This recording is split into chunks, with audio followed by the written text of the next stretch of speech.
பசின்னு நிக்கிறாங்களே. வள்ளலார் பாடினாரு, வாடிய பயிரை கண்ட போதெல்லாம் வாடினேன் அப்படின்னு.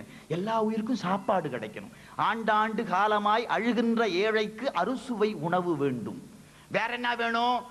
ஆணவக்காரர்கள் நெஞ்சிலே தான் என்ற அறியாமை நீங்க வேணும்னார். ரொம்ப அழகா, அகங்காரம்லாம் சொல்லல. ஏன் அவன் தான் நினைக்கிறான்னா அவனுக்கு விளங்கல, புரியாம பேசுறான், பிதற்றான். அதனால அறியாமை நீங்க வேண்டும். வேற என்ன வேணும்? வேண்டாத குணங்களை விட்டு விட்டு என்று முனை வேண்டிடும் உள்ளம் வேண்டும். வேற என்ன வேணும்? வேற என்ன கேட்பேன்?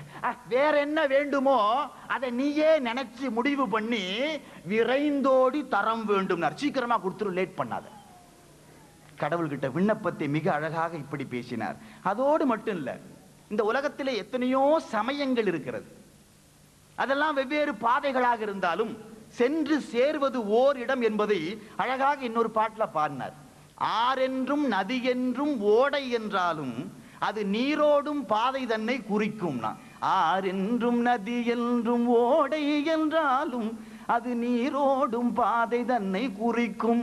இந்த சபையில எனக்கு ரொம்ப பயமானது என்ன தெரியுங்களா? நான் ஏதோ இந்த பாடல்களை அப்படியே சும்மா வரியா சொன்னா நல்லா இருக்காதுன்னு பாட கொஞ்சம் முயற்சி பண்ணி பண்றேன். பாட முயற்சி பண்றேன். எதிர்க்க டிஎம்எஸ், முன்னால எம்எஸ்பி. என்ன ஒரு கொடுமை அது!